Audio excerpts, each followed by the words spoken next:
Hello दोस्तों, आज हम विक्रम और बेताल की कहानी का भाग 1 शुरू करते हैं। विक्रम ने बेताल को पेड़ से उतारकर अपने कंधे पर रखा और जंगल की ओर चल दिए। जैसे ही वे कुछ कदम आगे बढ़े, बेताल ने अपनी पहली कहानी शुरू कर दी। हे राजन, बेताल ने कहा, अगर तुमने इस कहानी का सही उत्तर नहीं दिया तो मैं तुम्हें छोड़ दूंगा और वापस पेड़ पर लौट जाऊंगा। सुनो, कहानी कुछ यूं है। प्राचीन समय की बात है। एक राज्य में एक सुंदर राजकुमारी थी जिसका नाम चंद्रलेखा था।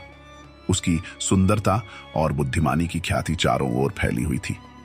चंद्रलेखा का विवाह करने के लिए 3 राजकुमार उसके राज्य में आए।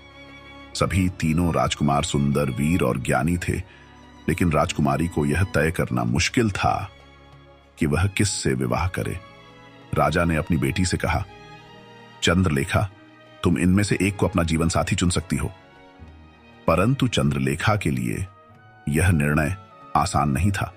उसने सोचा कि वह समय आने पर ही इस निर्णय को करेगी।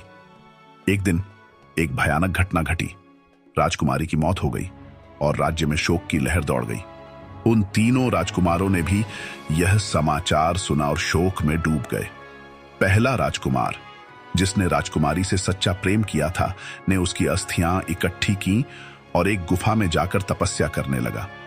वह उसकी यादों में खो गया और अपने जीवन का त्याग कर दिया।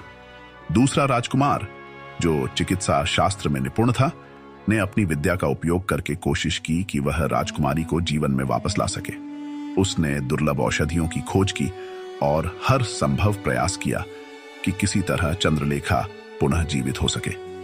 तीसरा राजकुमार, जो एक योद्धा था, ने अपने हथियारों को त्याग कर राजकुमारी की समाधि के पास ही वास करने का निश्चय किया।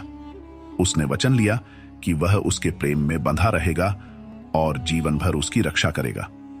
कुछ समय बाद दूसरे राजकुमार की चिकित्सा ने असर किया और राजकुमारी जीवित हो गई। पूरे राज्य में खुशी की लहर दौड़ गई और तीनों राजकुमार खुशी खुशी राजकुमारी के पास लौट आए। अब समस्या यह खड़ी हो गई कि चंद्रलेखा अब किससे विवाह करेगी। तीनों ने उसे पाने के लिए तपस्या, औषधि और रक्षा का व्रत लिया था। यह बेताल ने कहानी को रोका और विक्रम से कहा, हे राजन, बताओ, इन तीनों में से राजकुमारी का सच्चा जीवन साथी कौन है? अगर तुम जानते हुए भी उत्तर नहीं दोगे तो तुम्हारा सिर फट जाएगा। विक्रम ने कुछ क्षण सोचा और फिर उत्तर दिया, बेताल, मेरा उत्तर है दूसरा राजकुमार। वह चिकित्सा शास्त्र में निपुण था और उसने राजकुमारी को पुनः जीवन दान दिया। यही उसका सबसे बड़ा योगदान है। वह ही उसका सच्चा जीवन साथी होने का अधिकारी है। पहले राजकुमार ने केवल अपनी भावनाओं में बंधकर तपस्या की, जबकि तीसरा योद्धा भी उसकी रक्षा में लीन रहा। लेकिन दूसरा राजकुमार वास्तव में राजकुमारी के जीवन का उद्धारकर्ता बना, इसीलिए वह उसका सही जीवन साथी है।